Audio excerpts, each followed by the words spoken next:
50 लाख से तजावुज कर चुकी है। 3,25,000 से जायद अफराद मौत के मुंह में चले गए और 19,80,806 मरीज सेहतयाब हो चुके हैं। ब्राजील कोरोना से बदतरीन मुतासर होने वाले इलाकों में शामिल हो गया, जहां अब तक 2,70,000 से ज्यादा अफराद इस वायरस का शिकार हो चुके हैं। ब्राजील ने कोरोना के केसेस की तादाद में बरतानिया को भी पीछे छोड़ दिया है और अमेरिका, रूस, स्पेन के बाद चौथे नंबर पर सबसे ज्यादा केसेस ब्राजील में सामने आ गए हैं। रूस में कोरोना के 8,764 नए केसेस आने के बाद तादाद 3,08,705 हो गई है। 2,972 अफराद हलाक हो चुके हैं। अमेरिका दुनिया में सबसे ज्यादा मुतासर होने वाला मुल्क है, जहां मजीद 745 केसेस और 28 अमवात की तस्दीक भी हो गई है। न्यूयॉर्क कोरोना वायरस का सबसे बड़ा मरकज है। पूरे मुल्क में केसेस की तादाद 15,71,328 तक जा पहुंची है। अमेरिका में कोरोना वायरस से मजीद 28 हलाकतों के बाद ये तादाद बढ़कर 93,564 हो गई है। पाकिस्तान की अगर मैं बात करूं तो पाकिस्तान में अब तक कोरोना के मरीजों की तादाद 47,000 से तजावुज कर गई है। 1,000 से ज्यादा अफराद अपनी जिंदगी की बाजी हार चुके हैं। पंजाब की अगर मैं बात करूं तो पंजाब में कोरोना वबा के 709 नए मरीज सामने आने के बाद पंजाब में कोरोना के मरीजों की तादाद जो है वो 16,685 हो गई है। और 24 घंटों की अगर मैं बात करूं, 24 घंटों में 17 अमवात होने के बाद मरने वालों की तादाद 290 तक जा पहुंची है। इस्लामाबाद, जो कि इब्तिदा में वायरस से कम मुतासिर था, लेकिन अब वहां भी कोरोना की एक नई लहर देखी जा रही है। 104 नए केसेस रिपोर्ट हुए इस्लामाबाद में और मुतासिरीन की तादाद 1,034 से बढ़कर 1,138 तक जा पहुंची है। अगर मैं खैबर पख्तूनख्वा की बात करूं नाजरीन, तो खैबर पख्तूनख्वा में कोरोना के मजीद 261 केसेस की तस्दीक की है, जिसके बाद सूबे में मुतासिरीन की तादाद 6,815 हो चुकी है। गिलगित बल्तिस्तान में भी इस आलमी वबा के नए मुतासिरीन की तस्दीक हुई है और मरीजों की तादाद 550 से बढ़कर 556 हो गई है। कोरोना से अब तक सबसे कम मुतासिर इलाके आज़ाद कश्मीर में भी केसेस में इजाफा देखने में आया है। आज़ाद कश्मीर में गुज़िश्ता 24 घंटों के दौरान 18 नए मरीज रिपोर्ट हुए हैं और इन नए मरीजों के बाद वहां मुतासिरीन की मजमूई तादाद 115 से बढ़कर 133 तक पहुंच गई है। इस वायरस से सूबा सिंध सबसे ज़्यादा अगर मेरे को मुतासिर है तो गलत नहीं होगा, जहां केसेस 18,964 हैं। कोरोना वायरस इस वक्त दुनिया को दरपेश अगर मैं कहूँ कि सबसे बड़ा चैलेंज है तो किसी की दो राय नहीं हो सकती, आप सब अग्री करेंगे कि इसलिए कि इसका कोई इलाज दरियाफ्त नहीं हो सका अब तक कोई वैक्सीन नहीं बनाई जा सकी। इस वबा को जिन ममालिक ने शिकस्त दी, उन्होंने काफ़ी कुर्बानियाँ भी दी, उनके कई हज़ार अफराद मर गए। सख्त तरीन लॉकडाउन की वजह से उनकी माशी हालत ख़राब हो गई, लेकिन तरक्की याफ्ता होने की वजह से, मईशत मजबूत होने की वजह से, सेहत का जदीद तरीन निज़ाम आप कह लें कि होने की वजह से उन ममालिक में दोबारा ज़िंदगी की रौनकें बहाल होने लगी हैं। चीन वो पहला मुल्क जिसने इस वायरस को शिकस्त दी। न्यूजीलैंड ने भी कोरोना के खिलाफ जंग जीतने का ऐलान कर दिया, लेकिन सुपर पावर समेत कई मजीद तरक्की याफ्ता ममालिक अभी कोरोना के खिलाफ अभी भी हम देख रहे हैं कि अभी भी लड़ रहे हैं, कामयाबी नहीं समेट सके। पाकिस्तान वो मुल्क है जो मुआशी तौर पर इस काबिल नहीं है कि उसे मुकम्मल तौर पर बंद किया जा सके, क्योंकि यहाँ भूख सबसे बड़ा मसला है, बेरोजगारी दूसरा बड़ा मसला है, दीगर बीमारियां तीसरा बड़ा मसला है, और फिर ये कोरोना। अगर कोरोना से बचाव के लिए मुल्क बंद कर दिया तो यकीनी तौर पे बेकाबू हो सकते हैं।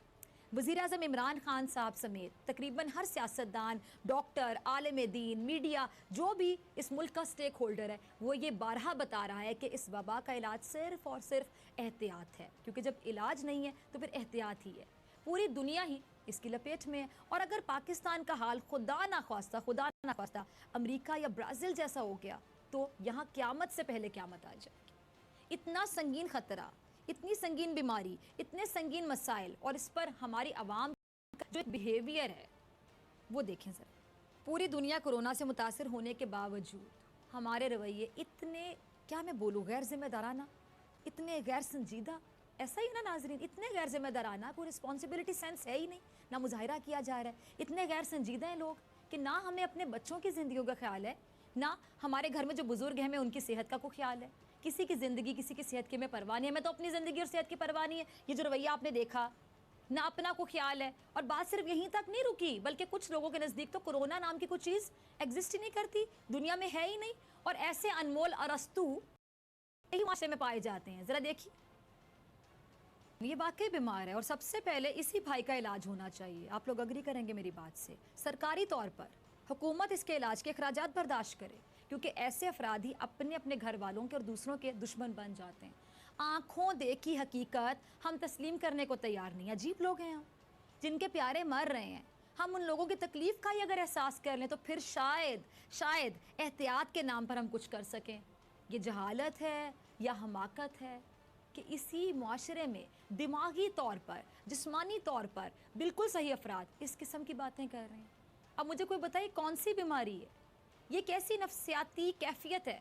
इसी पे बात करूंगी और बहुत से सवालात का जवाब तलाश करने की कोशिश करूंगी इन मोअज़्ज़िज़ मेहमान से। किसी तारुफ के मोहताज नहीं है। प्रोग्राम में आज हमने दावत दी है प्रोफेसर डॉक्टर मोइज़ हुसैन साहब को। आप बहुत से टीवी चैनल्स पे देखते होंगे डॉक्टर साहब को। डॉक्टर साहब बहुत शुक्रिया आपका ज्वाइन करने के लिए। डॉक्टर साहब, पूरी दुनिया इस वक्त हम देख रहे हैं कि कोरोना से लड़ रही है और हमारे माशरे में जो रवैया है सबसे ज़्यादा तो आपने नज़र रखी होगी, हम लोगों की नज़रों से भी गुजरता है, तो आप तो बहुत परेशान भी होते हो कि इतनी गैर जिम्मेदाराना रवैया कि रे कोरोना तो एग्जिस्ट ही नहीं करता, कोरोना कहाँ पर है, ये तो साजिश है। कैसे आप डिफाइन करेंगे, एक्सप्लेन करेंगे इन लोगों के रवैये को? क्या कहेंगे? इनको ज़हनी बीमार कहेंगे, नफ्सियाती बीमार कहेंगे, या कोई तीसरा नाम आपके जहन में ऐसे लोगों के लिए? बिस्मिल्लाहिर्रहमानिर्रहीम। अस्सलाम वालेकुम फ़िज़ा। बहुत अहम सवाल है और ये लम्हा फ़िक्रिया है हम सब के लिए। मैं लोगों से मिलता हूँ बाज़ार में तो आपको हैरत होगी, अक्सर लोग ये कहते हैं कि ये दुश्मन की साजिश है, मगरिब साजिश है, और ये है कि कोई चीज़ नहीं है। मैं एक फल वाले के पास फल लेने गया, उसने मास्क नहीं पहना था। मैंने कहा मास्क क्यों नहीं पहना? वो कहते जी अल्लाह बहुत बड़ा है, कोरोना क्या चीज़ है, अल्लाह बहुत बड़ा है, कोरोना कुछ नहीं कर सकता हमारा। अब मैं क्या करूँ, अफसोस करके चला गया कि किसी ने इसको ये नहीं सिखाया कि रब ने ये कहा है कि अमल तुम करो, नतीजे का मैं ज़िम्मेदार हूँ, नतीजा मैं दूंगा। तो अगर हम इस बीमारी का नाम लें तो ये बीमारी को हम कहेंगे जहालत। अच्छा, जहालत जो है वो अनपढ़ के पास नहीं होती, पढ़े लिखों के पास भी जहालत होती है।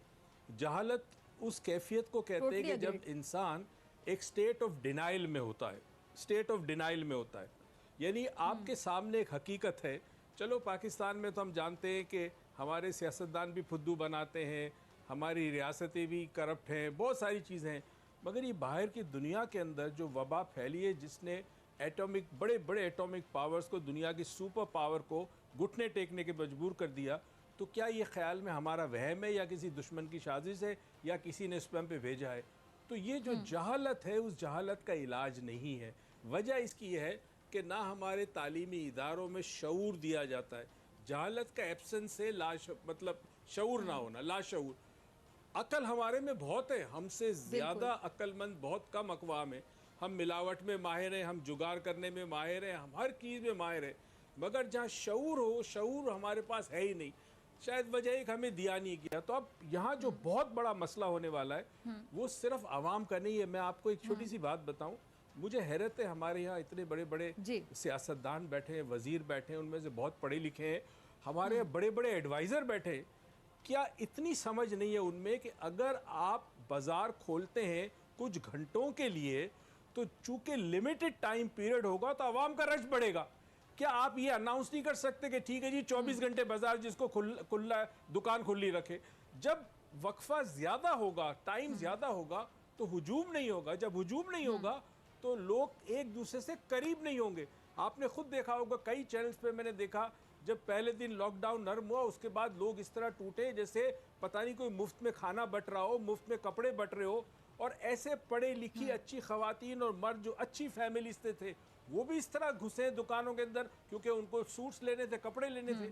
तो अब ये जहालत उस कौम में ख़त्म होती है जिस कौम में लीडरशिप हो जो उनको शऊर दे।